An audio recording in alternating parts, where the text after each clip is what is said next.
স্বাগত একুশে বিজনেসের সঙ্গে আছে আমি সাদাত হাবিবি সেতু। রেকর্ড উচ্চতায় উঠেছে স্বর্ণের দাম। দেশের বাজারে প্রতি ভরি স্বর্ণ ছাড়িয়েছে 2,18,000 টাকা। নতুন দাম অনুযায়ী সবচেয়ে ভালো মানের বা 22 ক্যারেটের প্রতি ভরি স্বর্ণের দাম 1,049 টাকা বাড়িয়ে নির্ধারণ করা হয়েছে 2,18,116 টাকা। 21 ক্যারেটের প্রতি ভরি স্বর্ণের দাম 991 টাকা বেড়ে উন্নীত হয়েছে 2,08,202 টাকায়। এছাড়া 18 ক্যারেটের প্রতি ভরি 816 টাকা বাড়িয়ে নির্ধারণ করা হয়েছে 1,78,459 টাকা।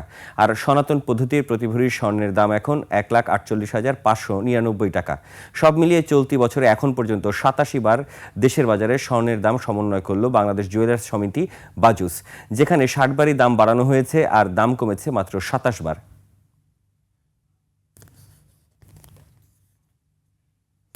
চলতি অর্থবছরের প্রথম 5 মাসে জাতীয় রাজস্ব বোর্ড এনবিআর এর রাজস্ব আদায় বেড়েছে। গত জুলাই নভেম্বর সময়ে এনবিআর এর রাজস্ব আদায় করেছে 1,48,976 কোটি টাকা। আগে অর্থ বছরের একই সময়ের তুলনায় যা 15.15% বেশি। এই সময়ে এনবিআর এর রাজস্ব আদায়ের লক্ষ্যমাত্রা ছিল 1,73,023 কোটি টাকা, অর্থাৎ লক্ষ্যমাত্রার চেয়ে প্রায় 24,000 কোটি টাকা কম আদায় হয়েছে। এনবিআর এর প্রতিবেদন বলছে, গত জুলাই নভেম্বর সময়ে আমদানি শুল্ক, মূল্য সংযোজন কর ও আয়কর এই 3 খাতের মধ্যে কোনো খাতেই লক্ষ্য অর্জিত হয়নি। একক মাস হিসেবেও নভেম্বরে রাজস্ব আদায়ের লক্ষ্যমাত্রা অর্জিত হয়নি।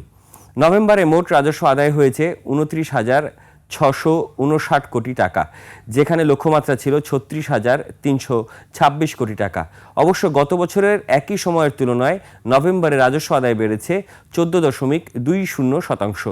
গত বছরের একই মাসে রাজস্ব আদায় হয়েছিল 25,970 কোটি টাকা।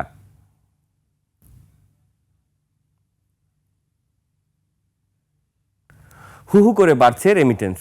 ডিসেম্বর মাসের 20 দিনে দেশে প্রবাসী আয় বা রেমিটেন্স এসেছে $217 কোটি। বাংলাদেশি মুদ্রায় যার পরিমাণ 26,500 কোটি টাকা। বাংলাদেশ ব্যাংক বলছে, চলতি মাসের 20 ডিসেম্বর পর্যন্ত প্রবাসীরা রেমিটেন্স পাঠিয়েছেন $217,30,30,000 মার্কিন ডলার।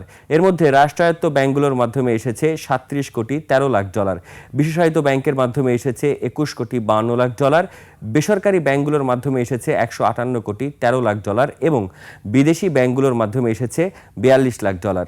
চলতি অর্থবছরের সদ্য সমাপ্ত নভেম্বর মাসে রেমিটেন্স এসেছে $288,95,00,000 মার্কিন ডলার, আর অক্টোবর মাসে রেমিটেন্স এসেছিল $256,24,40,000 মার্কিন ডলার।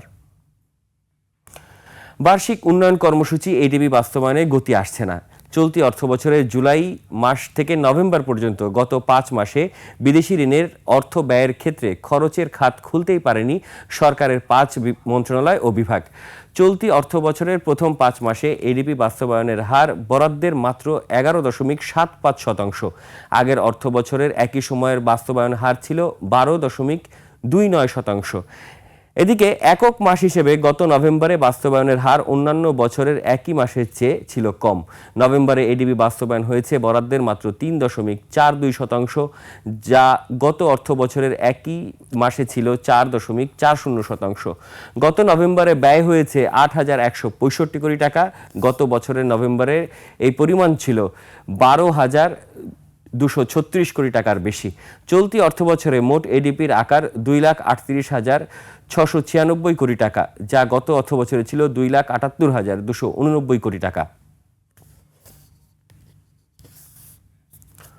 জনতা ব্যাংকের কাছ থেকে ঋণ নিয়ে 6,500 কোটি টাকা আত্মসাতের অভিযোগে এস আলমের বিরুদ্ধে আরও 3টি মামলা করেছে দুর্নীতি দমন কমিশন দুদক।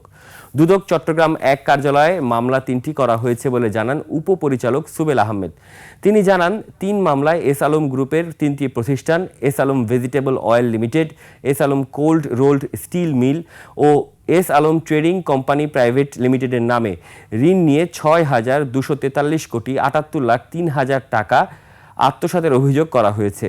প্রত্যেক মামলায় গ্রুপের কর্ণধর সাইফুল আলম মাসুদকে আসামি করা হয়েছে। এছাড়া পরিচালক হিসেবে তার স্ত্রী ফারহানা পারভিন ও জনতা ব্যাংকের 18 জন কর্মকর্তা সহ 32 জনকে আসামি করা হয়।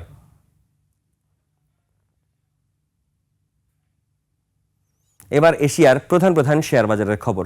সূচকের ঊর্ধ্বমুখী প্রবণতা দেখা যাচ্ছে এশিয়ার বেশিরভাগ পুঁজিবাজারে। জাপানের শেয়ার বাজার নিকি সূচক 913 পয়েন্ট বেড়ে দাঁড়িয়েছে 50,420 পয়েন্টে। বেড়েছে হংকংয়ের শেয়ার বাজার হাংসেংয়ের সূচক 22 পয়েন্ট বেড়ে অবস্থান করছে 25,713 পয়েন্টে। বেড়েছে সিঙ্গাপুরের এসটিআইয়ের সূচক, এটি 35 পয়েন্ট বেড়ে অবস্থান করছে 4,605 পয়েন্টে। চীনের শেয়ার বাজার সাংহাই কম্পোজিটের ইন্ডেক্সের অবস্থান 3,916 পয়েন্ট, যা আগের দিনের চেয়ে 25 পয়েন্ট বেশি। বোম্বে সেন্সেক্স 30 ইন্ডেক্সে দেখা যাচ্ছে ঊর্ধ্বমুখী প্রবণতায়। সেন্সেক্সের সূচক 436 পয়েন্ট বেড়ে অবস্থান করছে 84,366 পয়েন্টে।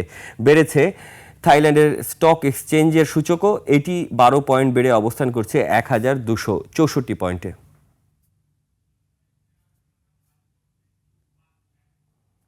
দর্শক, নিচ্ছে একটি ছোট্ট বিরতির পর দেশের অর্থনৈতিক পরিস্থিতি নিয়ে আমরা কথা বলবো policy think and economy research সেন্টারের চেয়ারম্যান মোহাম্মদ মাজিদুল হকের সঙ্গে। ততক্ষণ সঙ্গেই থাকুন।